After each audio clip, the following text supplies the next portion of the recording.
नमस्कार दोस्तों, स्वागत है आपका हमारे यूट्यूब चैनल जरदारी क्लासेस में। दोस्तों, इंडियन पॉलिटी का आज ये 24 यानी 24वां लेक्चर है और आज हम यहाँ पे उच्च न्यायालय यानी हाई कोर्ट के बारे में दोस्तों चर्चा करने वाले हैं।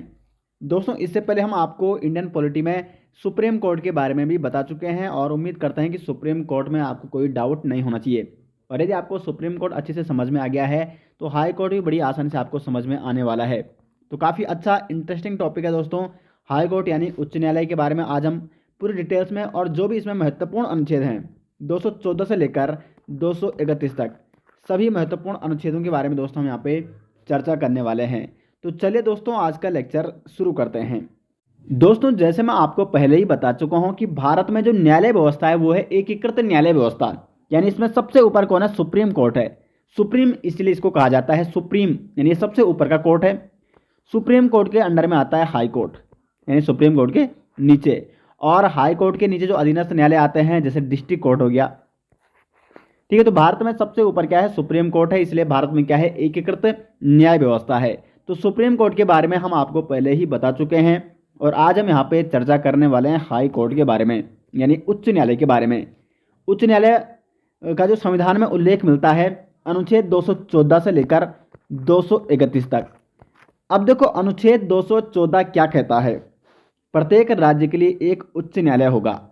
अनुच्छेद 214 क्या कहता है दोस्तों संविधान का? कि प्रत्येक राज्य के लिए एक उच्च न्यायालय होगा। लेकिन दोस्तों यहाँ पे इसके बाद क्या गया? 7वां संविधान संशोधन। 7वां संशोधन आपको नोट करना है, इंपॉर्टेंट क्या यहाँ पे संशोधन है ये, और ये कब किया गया? 1956 में। और इस 7वां संविधान संशोधन 1956 द्वारा कहा गया कि संसद विधि द्वारा एक से अधिक राज्यों के लिए एक ही उच्च न्यायालय का गठन कर सकती है। एग्जाम्पल के तौर पर आपको बता दूं यहाँ पे, जिस प्रकार से हरियाणा क्या है? एक अलग राज्य है, उसी प्रकार से पंजाब भी एक अलग राज्य है। तो हरियाणा और पंजाब का जो दोस्तों न्यायालय है, हाई कोर्ट है, उच्च न्यायालय है, वो कहाँ है? चंडीगढ़ है। यानी यहाँ पे दो राज्यों के लिए एक ही उच्च न्यायालय की स्थापना की गई है, एक ही उच्च न्यायालय का गठन किया गया है। किसके माध्यम से? जो ये 7वां संविधान संशोधन किया गया 1956, क्योंकि इसमें साफ साफ कहा गया कि जरूरी नहीं कि प्रत्येक राज्य के लिए एक उच्च न्यायालय होगा। संसद अगर चाहे तो वो 2 या 2 से अधिक राज्यों के लिए भी एक ही उच्च न्यायालय का गठन कर सकती है। अब देखो, एक दूसरा एग्जाम्पल मैं दे दूं आपको, जैसे उत्तर प्रदेश है और उत्तराखंड है, दोनों यहाँ पे पड़ोसी राज्य हैं। उत्तर प्रदेश से ही उत्तराखंड का क्या हुआ है? गठन हुआ है। पहले उत्तर प्रदेश और उत्तराखंड दोनों एक ही थे। अब देखो, इनके दोनों के न्यायालय अलग अलग है दोस्तों, दोनों के न्यायालय हैं जो हाई कोर्ट हैं वो दोनों के अलग अलग हैं। अगर संसद चाहे तो ये दोनों के न्यायालय को एक ही कर सकती है। ठीक है, दोनों के लिए एक ही न्यायालय का क्या कर सकती है? गठन कर सकती है। तो ये आपको समझना होगा, जरूरी नहीं कि प्रत्येक राज्य के लिए एक उच्च न्यायालय होगा। तो उच्च न्यायालय का जो उच्च न्यायालय के बारे में सबसे पहले किस अनुच्छेद में उल्लेख मिलता है? अनुच्छेद 214 में प्रत्येक राज्य के लिए एक उच्च न्यायालय होगा। और फिर मैंने आपको बता दिया है 7वां संविधान संशोधन 1956। ये आर्टिकल समझ में आ गया होगा। अब आगे बढ़ते हैं। अनुच्छेद 215 क्या कहता है? उच्च न्यायालय एक अभिलेख न्यायालय है। जिस प्रकार से दोस्तों सुप्रीम कोर्ट भी क्या था? एक अभिलेख न्यायालय था। सुप्रीम कोर्ट ने जो निर्णय दे दिया है वो संपूर्ण भारत में लागू होगा, संपूर्ण भारत के लोग उसका पालन करेंगे।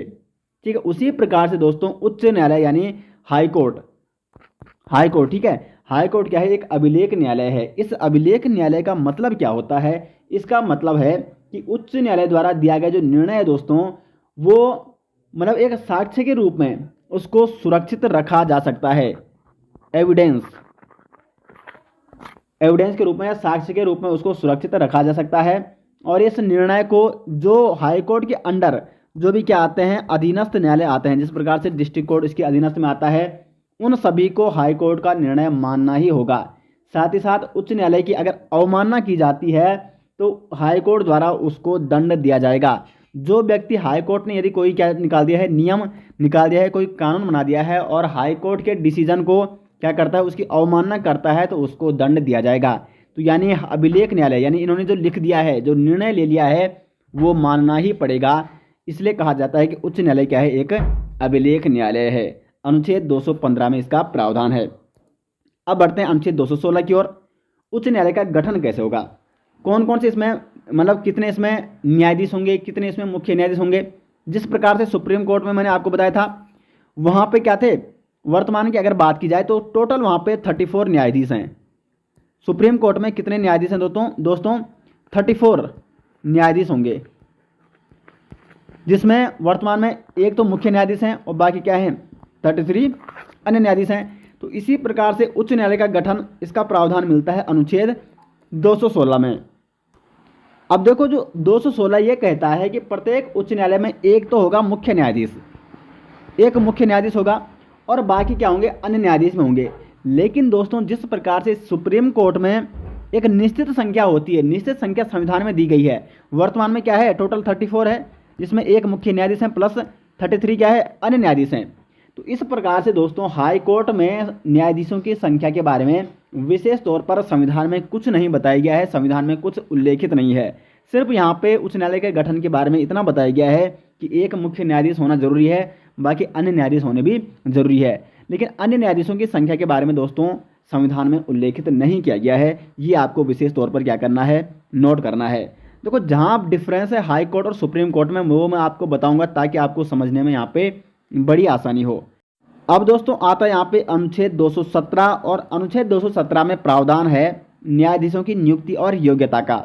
तो देखो न्यायाधीशों की नियुक्ति, चाहे वो सुप्रीम कोर्ट का न्यायाधीश है चाहे वो हाई कोर्ट का न्यायाधीश है, दोनों में न्यायाधीशों की नियुक्ति की जाती है दोस्तों राष्ट्रपति के द्वारा। तो अगर एग्जाम में क्वेश्चन बनता है कि हाई कोर्ट के न्यायाधीश की नियुक्ति किसके द्वारा की जाती है, राष्ट्रपति के द्वारा, या सुप्रीम कोर्ट के न्यायाधीश की नियुक्ति किसके द्वारा की जाती है, तो वो भी की जाती है राष्ट्रपति के द्वारा। लेकिन राष्ट्रपति परामर्श किससे लेता है, ये सबसे बड़ा प्रश्न है। राष्ट्रपति परामर्श लेता है दोस्तों भारत के मुख्य न्यायाधीश से, लेकिन अब इस प्रावधान को बदला गया, क्योंकि अगर सिर्फ भारत का मुख्य न्यायाधीश परामर्श देता है राष्ट्रपति को तो वो जरूरी नहीं कि वो मान्य होगा। अब यहाँ पे कोलेजियम के बारे में दोस्तों मैं आपको डिटेल्स में बता चुका हूँ सुप्रीम कोर्ट वाली वीडियो में कि किस प्रकार से कोलेजियम की मदद ली जाती है किसी भी न्यायाधीश की नियुक्ति के मामले में।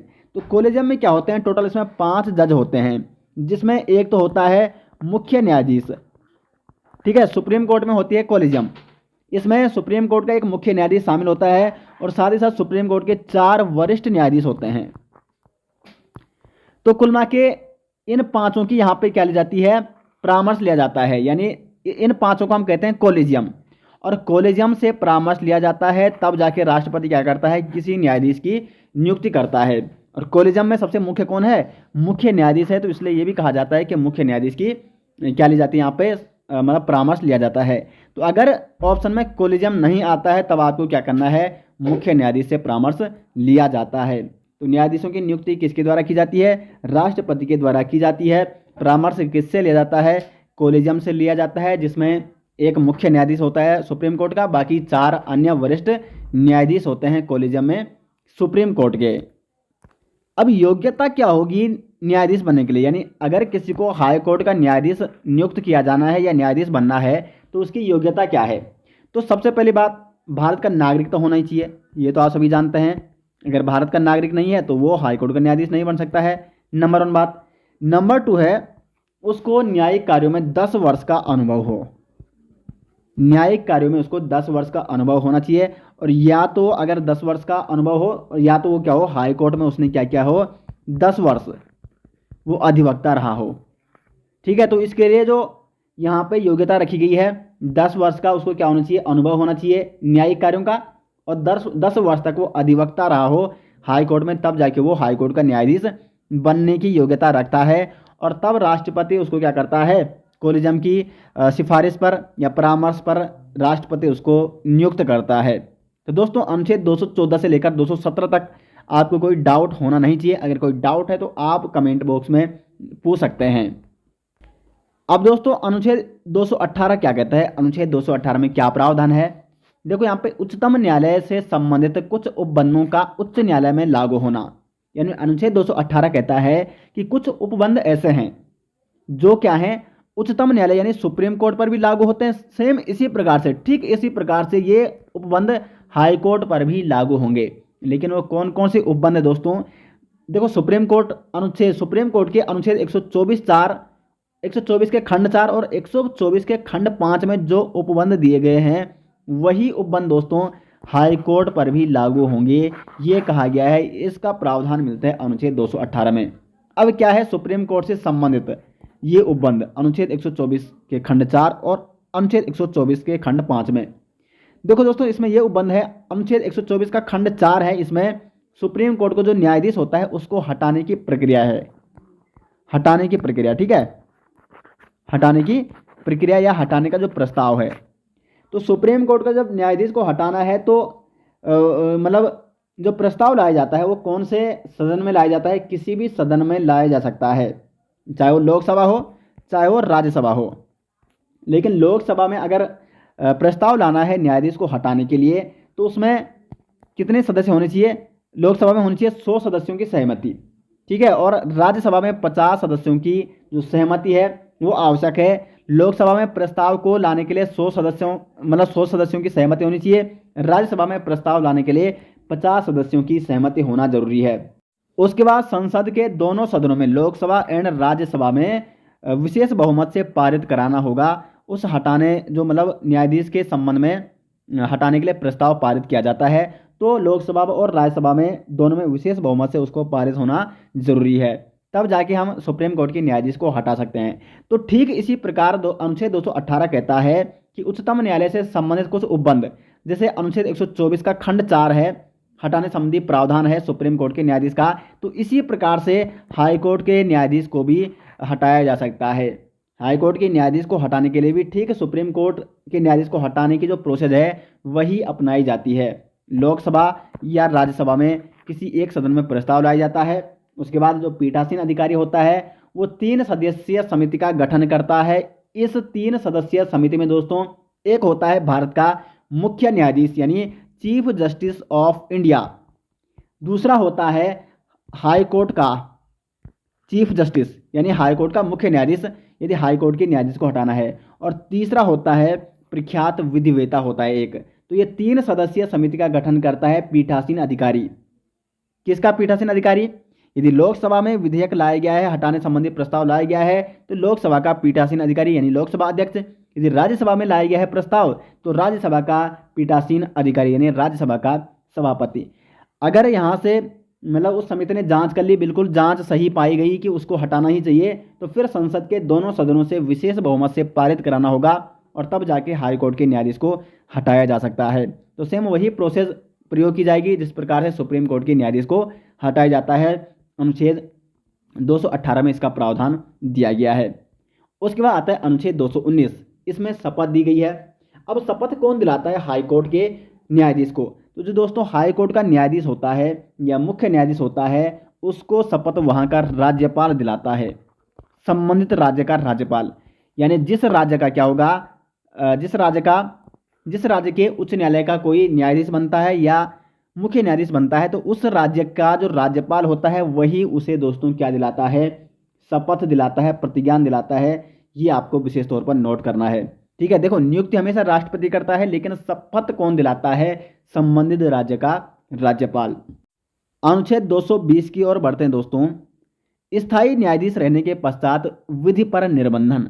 देखो, सिंपल शब्दों में आपको समझाने का प्रयास करता हूं। इसका मतलब है यहाँ पे कि यदि कोई व्यक्ति हाई कोर्ट में स्थायी न्यायाधीश के तौर पर कार्यरत रहा हो, यानी सपोज ये व्यक्ति पहले उत्तराखंड के हाई कोर्ट यानी उच्च न्यायालय में न्यायाधीश के पद पर रहा हो, उसके बाद वो उत्तर प्रदेश के उच्च न्यायालय में भी न्यायाधीश के पद पर रहा हो, उसके बाद ये हो जाता है सेवानिवृत्त यानी रिटायरमेंट इसका हो जाता है। तो सेवानिवृत्त होने के बाद दोस्तों ये जज क्या नहीं कर सकता है? ना वो उत्तराखंड के हाई कोर्ट में अभिवाचन का कार्य कर सकता है, ना ही वो उत्तर प्रदेश के हाई कोर्ट में अभिवाचन का कार्य कर सकता है। यानी जिस न्यायालय में कोई व्यक्ति न्यायाधीश के पद पर रह चुका हो उस न्यायालय में वो अभिवाचन का कार्य यानी न्यायिक प्रक्रिया का कार्य नहीं कर सकता है। यानी उसकी न्यायाधीश रहने के पश्चात विधि पर निर्बंधन यानी उसकी जो न्यायिक प्रक्रिया है उस पर प्रतिबंध लगा दिया गया है उन न्यायालयों के लिए जिन पर वो पहले ही न्यायाधीश रह चुका है। तो स्पष्ट शब्दों में मैंने आपको अनुच्छेद 220 के बारे में दोस्तों यहाँ पे बता दिया है। अब बढ़ते हैं अनुच्छेद 221 की ओर। अनुच्छेद 221 कहता है वेतन और भत्ते के बारे में। अब देखो, जो वर्तमान में उच्च न्यायालय के मुख्य न्यायाधीश का वेतन है वो है 2,50,000 और उच्च न्यायालय यानी हाई कोर्ट के अन्य न्यायाधीश का जो वेतन है वो है 2,25,000। अब इनके वेतन और भत्तों का निर्धारण कौन करता है दोस्तों? तो वेतन और भत्तों का निर्धारण जो करेगी वो करेगी संसद। ठीक है, कितना हाई कोर्ट के मुख्य न्यायाधीश का वेतन होगा, कितना हाई कोर्ट के अन्य न्यायाधीश का वेतन होगा, इसका निर्धारण करती है संसद। लेकिन दोस्तों वेतन कौन देता है? तो राज्य की संचित निधि से, राज्य की संचित निधि से, संचित निधि। ठीक है, तो जिस राज्य के उच्च न्यायालय का कोई व्यक्ति न्यायाधीश है, उस राज्य की संचित निधि से उस न्यायाधीश का क्या दिया जाएगा? वेतन दिया जाएगा। अनुच्छेद 221 में वेतन और भत्ते का प्रावधान किया गया है। तो दोस्तों अनुच्छेद 218 से लेकर 221 तक, यहाँ तक आपको समझ में आ गया होगा। अगर समझ में आए तो कमेंट बॉक्स में जरूर बताएं। अब दोस्तों हम यहाँ पे चर्चा करते हैं अनुच्छेद 222 के बारे में। अनुच्छेद 222 कहता है कि न्यायाधीश का एक उच्च न्यायालय से दूसरे उच्च न्यायालय में स्थानांतरण, यानी जो जज होता है किसी भी उच्च न्यायालय का, एक उच्च न्यायालय यानी हाई कोर्ट से लेकर दूसरे हाई कोर्ट में क्या उसका स्थानांतरण संभव है? तो दोस्तों आपको बता दें स्थानांतरण बिल्कुल संभव है। कौन करता है स्थानांतरण यानी ट्रांसफर कौन करता है हाई कोर्ट के न्यायाधीशों का? वो करता है राष्ट्रपति। ये शक्ति किसके पास है? राष्ट्रपति के पास। लेकिन दोस्तों राष्ट्रपति अपने मर्जी से नहीं कर सकता है। राष्ट्रपति किससे परामर्श लेता है? तो कोलिजियम से परामर्श लेता है। और कोलिजियम के बारे में आपको पहले ही बता चुका हूँ। नियुक्ति के बारे में परामर्श भी कोलिजियम ही देती है। ट्रांसफर के बारे में भी परामर्श कौन देता है? कोलिजियम ही देती है। कोलिजियम में 5 जज होते हैं, एक मुख्य न्यायाधीश होता है, बाकी 4 सुप्रीम कोर्ट के अन्य न्यायाधीश होते हैं। ठीक है, कोलिजियम कहाँ होता है? सुप्रीम कोर्ट में होती है।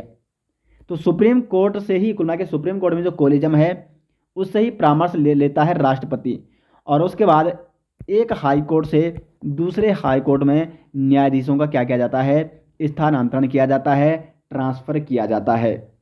तो अनुच्छेद 222 में प्रावधान मिलता है न्यायाधीशों का एक उच्च न्यायालय से दूसरे उच्च न्यायालय में स्थानांतरण। उसी बात आता है अनुच्छेद 223। अनुच्छेद 223 में है कार्यकारी मुख्य न्यायाधीश की नियुक्ति। इंपॉर्टेंट दोस्तों, ये एग्जाम के व्यू पॉइंट से इंपॉर्टेंट अनुच्छेद है यहाँ पे। कार्यकारी मुख्य न्यायाधीश की नियुक्ति यानी किसी हाई कोर्ट या उच्च न्यायालय में माना सपोज क्या है, जो मुख्य न्यायाधीश था उसका किसी कारणवश पद रिक्त हो गया है, तो राष्ट्रपति दोस्तों ये शक्ति भी किसके पास है? राष्ट्रपति के पास है कि राष्ट्रपति वहाँ पर एक मुख्य न्यायाधीश के रूप में कार्यकारी मुख्य न्यायाधीश की नियुक्ति कर सकता है। और इसके लिए मतलब कुल मिला के ये शक्ति किसके पास है? राष्ट्रपति के पास। ठीक है दोस्तों, तो ये आपको विशेष तौर पर नोट करना है। एग्जाम में इस प्रकार से क्वेश्चन बन सकता है कि जो कार्यकारी मुख्य न्यायाधीश होता है उसकी नियुक्ति किसके द्वारा की जाती है? तो राष्ट्रपति के द्वारा की जाती है। अब बढ़ते हैं दोस्तों अनुच्छेद 224 की ओर। अनुच्छेद 224 में देखो, इससे पहले अनुच्छेद 223 मैंने आपको बता दिया है। अनुच्छेद 223 में इस बात का प्रावधान है कि यदि मुख्य न्यायाधीश का पद रिक्त हो गया है, मुख्य न्यायाधीश, ठीक है, लेकिन अगर दोस्तों जो अन्य न्यायाधीश हैं उन्हीं की कमी पड़ गई अगर हाई कोर्ट में, तब क्या होगा? तो इसका प्रावधान मिलता है अनुच्छेद 224 में। अनुच्छेद 224 कहता है अपर या अतिरिक्त और कार्यकारी न्यायाधीशों की नियुक्ति, यानी जो अतिरिक्त अन्य न्यायाधीश होंगे, कार्यकारी न्यायाधीश होंगे, उनकी नियुक्ति करना। लेकिन दोस्तों आप यहाँ पे कुल मिला के ये आपको समझना होगा, मैं आपको पहले ही बता चुका हूँ कि हाई कोर्ट में अन्य न्यायाधीशों की संख्या के बारे में संविधान में उल्लेख नहीं है। कितने अन्य न्यायाधीशों की संख्या होनी चाहिए इसका कोई उल्लेख नहीं मिलता है। तो इसीलिए दोस्तों हम ये कह सकते हैं कि हाई कोर्ट में यदि कामकाज बढ़ रहा है, कामकाज या कुल मिला के मामले अधिक लंबित पड़े हैं, आपने देखा होगा फाइलें लंबित पड़ी होती है, कई मामले कई दिनों तक लंबित पड़े होते हैं, क्योंकि जो न्यायाधीशों की संख्या होती है वो बहुत कम होती है। इतने लोगों पर बहुत कम क्या है दोस्तों? न्यायाधीश हैं यहाँ पे। तो अगर मामले ज़्यादा लंबित पड़े हैं तो फिर राष्ट्रपति क्या करता है? ठीक है, राष्ट्रपति क्या करता है? परामर्श लेता है हाई कोर्ट के मुख्य न्यायाधीश से। आपको नोट करना है, हर एक पॉइंट दोस्तों आपको नोट करना है, क्वेश्चन किसी प्रकार से भी घुमा के पूछा जा सकता है। तो राष्ट्रपति हाई कोर्ट के मुख्य न्यायाधीश से दोस्तों विचार विमर्श करता है और ऐसे व्यक्ति को हाई कोर्ट का न्यायाधीश बनाता है जो उस पद के लिए योग्य हो। लेकिन सिर्फ कितने वर्ष के लिए? 2 वर्ष के लिए दोस्तों, 2 वर्ष के लिए कार्यकारी न्यायाधीशों की नियुक्ति की जाती है। समझ गए आप? तो अगर एग्जाम में इस प्रकार से क्वेश्चन पूछा जाता है कि राष्ट्रपति कार्यकारी न्यायाधीश की नियुक्ति कितने वर्ष के लिए करता है, तो केवल दोस्तों 2 वर्ष के लिए।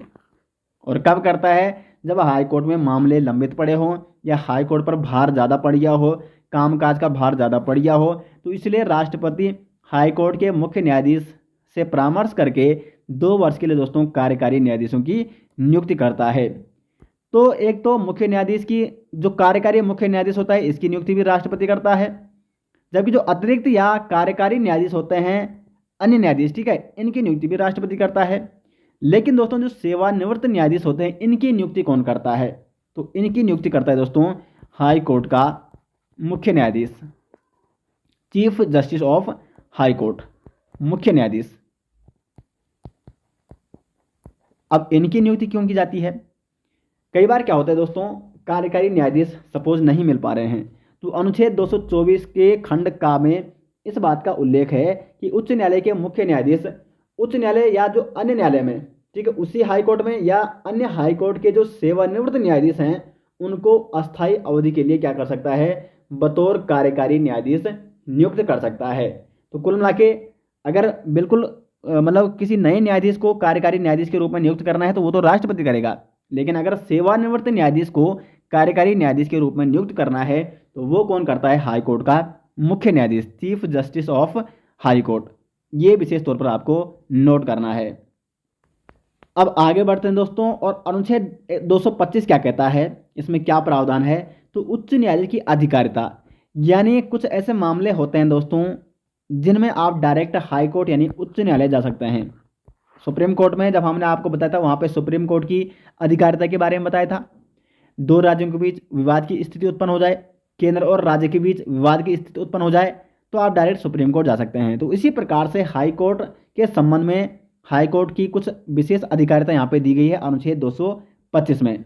कौन कौन सी है? हाई कोर्ट यानी उच्च न्यायालय की अधिकारिता, तो जैसे अपीलीय अधिकारिता है एक तो हाई कोर्ट के पास, यानी यदि आपका कोई मामला डिस्ट्रिक्ट कोर्ट, जो हाई कोर्ट के अधीनस्थ जो कोर्ट होते हैं जैसे डिस्ट्रिक्ट कोर्ट होते हैं, तो यदि आपका कोई मामला डिस्ट्रिक्ट कोर्ट में है और डिस्ट्रिक्ट कोर्ट ने इस पर कोई निर्णय दिया गया है लेकिन आप उस निर्णय से असंतुष्ट हैं, तो आप डिस्ट्रिक्ट कोर्ट के उस निर्णय के खिलाफ अपील कर सकते हैं किसके पास? हाई कोर्ट के पास। जिस प्रकार से अगर इसी प्रकार से दोस्तों यदि मतलब हाई कोर्ट ने किसी मामले पे आपको निर्णय सुना दिया है और आप हाई कोर्ट के उस निर्णय से क्या नहीं है, संतुष्ट नहीं है, तो आप अपील किसके पास ले सकते हो? मतलब अपीलीय अधिकारिता फिर सुप्रीम कोर्ट के पास है, यानी हाई कोर्ट के निर्णय के खिलाफ आप अपील कर सकते हो सुप्रीम कोर्ट में, लेकिन डिस्ट्रिक्ट कोर्ट के निर्णय के खिलाफ दोस्तों आप अपील किसके पास कर सकते हो? हाई कोर्ट के पास कर सकते हो। यानी हाई कोर्ट को भी यहाँ पे अपीलीय अधिकारिता दी गई है, अनुच्छेद 225 में इसका प्रावधान मिलता है। उसके बाद लोकसभा और जो विधानसभा चुनाव के जो विवाद होते हैं दोस्तों, वो कहाँ सुने जाते हैं? हाई कोर्ट में सुने जाते हैं। अगर राष्ट्रपति और उपराष्ट्रपति के चुनाव से संबंधित कोई विवाद उत्पन्न हो जाए, वो तो दोस्तों डायरेक्ट सुप्रीम कोर्ट में उनकी सुनवाई की जाएगी, लेकिन दोस्तों अगर लोकसभा और विधानसभा के जो सदस्य होते हैं उनके चुनाव में कोई विवाद की स्थिति अगर उत्पन्न हो गई तो उनकी सुनवाई कहाँ होती है? हाई कोर्ट में होती है। ये आपको विशेष तौर पर नोट करना है। उसके बाद जैसे कि जो नागरिकों के मूल अधिकार होते हैं, मूल अधिकारों के बारे में सुनवाई सुप्रीम कोर्ट में भी की जा सकती है, हाई कोर्ट में भी की जा सकती है। इसके बारे में अभी हम आपको रिट अधिकारिता के बारे में बताएंगे इसी वीडियो में आगे। और साथ साथ दोस्तों जैसे कि वसीयत संबंधी मामले हैं, विवाह संबंधी मामले हैं, तलाक संबंधी मामले हैं, कंपनी संबंधित मामले हैं, ये भी हाई कोर्ट में सुने जा सकते हैं। तो ये कुछ प्रमुख अधिकारिता थी दोस्तों हाई कोर्ट की, कुछ विशेष मामले जिनको आप डायरेक्ट हाई कोर्ट में भी जिनके बारे में सुनवाई हो सकती हैं, डायरेक्ट इन मामलों को आप हाई कोर्ट में दर्ज करा सकते हैं। उसके बाद अनुच्छेद 226, ये काफ़ी इंपॉर्टेंट अनुच्छेद है दोस्तों। जिस प्रकार से दोस्तों सुप्रीम कोर्ट भी क्या कर सकता है? रिट जारी कर सकता है। इसके बारे में सुप्रीम कोर्ट में आपको डिटेल्स में बताया गया है। तो उसी प्रकार से दोस्तों हाई कोर्ट को भी अधिकार दिया गया है रिट निकालने का, रिट जारी करने का। लेकिन दोस्तों यहाँ पे हाई कोर्ट के पास अधिक शक्ति है सुप्रीम कोर्ट की अपेक्षा। अब आपके दिमाग में आ रहा होगा कि सुप्रीम कोर्ट तो हमेशा ऊपर होता है, हाई कोर्ट उसके नीचे होता है, तो हाई कोर्ट के पास ऐसी क्या शक्ति है रिट के मामले में? तो मैं आपको बता दूं दोस्तों, यहाँ पे जो रिट निकालने की शक्ति है सुप्रीम कोर्ट की, तो सुप्रीम कोर्ट सिर्फ किन मामलों में रिट जारी कर सकता है? फंडामेंटल राइट्स, यानी जो मूल अधिकार हैं, मूल अधिकारों पे हमने आपको बताया सुप्रीम कोर्ट 5 प्रकार से रिट जारी कर सकता है। अगर आपको ये 5 रिटों के बारे में डिटेल्स में जानना है तो जो हमारी फंडामेंटल राइट्स यानी मूल अधिकार वाली वीडियो थी, इसमें इसके बारे में मैंने डिटेल्स में आपको बताया हुआ है। तो सुप्रीम कोर्ट दोस्तों केवल यहाँ पे मूल अधिकारों के संबंध में, यदि आपके मूल अधिकारों का हनन होता है तो इस संबंध में दोस्तों रिट जारी कर सकता है। लेकिन जो हाई कोर्ट है ये मूल अधिकारों के संबंध में तो रिट जारी करता ही करता है, लेकिन दोस्तों जो अन्य मामले भी होते हैं इन पर भी ये रिट जारी कर सकता है। जो अन्य प्रयोजन होते हैं उन पर भी हाई कोर्ट रिट जारी कर सकता है। तो इसलिए यहाँ पे ये कहा जा सकता है कि हाई कोर्ट के पास रिट के संबंध में सुप्रीम कोर्ट से ज़्यादा क्या है, शक्ति है। तो इस प्रकार से आप इसको नोट कर सकते हैं। यहाँ पे मैंने लिखा भी है कि जो हाई कोर्ट होता है, ठीक है, हाई कोर्ट होता है वो मूल अधिकार और अन्य प्रयोजन हेतु दोस्तों रिट जारी कर सकता है, जबकि जो सुप्रीम कोर्ट होता है वो केवल दोस्तों मूल अधिकारों यानी फंडामेंटल राइट्स के हनन, फंडामेंटल राइट्स का जो हनन होता है तो वहाँ पे वो रिट जारी कर सकता है। तो दोस्तों उम्मीद करते हैं यहाँ तक आपको कोई दिक्कत नहीं होगी। अब बढ़ते हैं दोस्तों अनुच्छेद 227 की ओर। अनुच्छेद 227 कहता है उच्च न्यायालय को अधीनस्थ न्यायालय का अधीक्षण करने का अधिकार है। इसका मतलब है देखो जो हाई कोर्ट है इसके अंडर ही आते हैं डिस्ट्रिक्ट कोर्ट। तो दोस्तों जो हाई कोर्ट है इसको इसके अंतर्गत जो भी अधीनस्थ न्यायालय आ रहे हैं उन पर अधीक्षण करने का अधिकार है। यानी हाई कोर्ट के अंतर्गत जितने भी अधीनस्थ न्यायालय आते हैं, जितने भी अंडर इसके क्या आते हैं न्यायालय आते हैं, उनकी ये जांच कर सकता है वहाँ पर प्रशासनिक नियंत्रण के बारे में, और साथ ही साथ जो भी वहाँ पे न्यायाधीश या जो अन्य वहाँ पे अधिकारी हैं डिस्ट्रिक्ट कोर्ट या अधीनस्थ न्यायालय में जो कार्य कर रहे हैं उनकी नियुक्ति करने का अधिकार भी हाई कोर्ट का है। पद से हटाने की जिम्मेदारी भी किसकी है, हाई कोर्ट की है। यानी वैसे राज्यपाल की है, मतलब राज्यपाल डिस्ट्रिक्ट कोर्ट के जो न्यायाधीश होते हैं दोस्तों इनकी नियुक्ति किसके द्वारा की जाती है, राज्यपाल द्वारा की जाती है। लेकिन राज्यपाल भी परामर्श किससे लेता है, ये लेता है हाई कोर्ट से। तो कुल मिला के हाई कोर्ट क्या करता है, इन सब की जांच करता है, इस पर प्रशासनिक नियंत्रण रखता है। साथ ही साथ जो भी पद्धति और कार्यवाही प्रयोग की जा रही है डिस्ट्रिक्ट कोर्ट में, किस प्रकार से वहाँ पे कार्यवाही चल रही है, उसकी समय समय पर जांच कर सकता है हाई कोर्ट। यहाँ तक कि जो वहाँ की क्या है क्लर्क है, अधिकारी हैं, वकील हैं, उनकी शुल्क वेतन इसकी निश्चितता भी कौन करता है, हाई कोर्ट ही करता है। तो ये विशेष तौर पर दोस्तों आपको नोट करना है, क्लर्क, अधिकारी, वकील इनकी नियुक्ति भी कौन करता है, हाई कोर्ट के द्वारा ही की जाती है। तो कुल मिला के हम कह सकते हैं कि उच्च न्यायालय का अधीनस्थ न्यायालय का अधीक्षण करने का अधिकार है।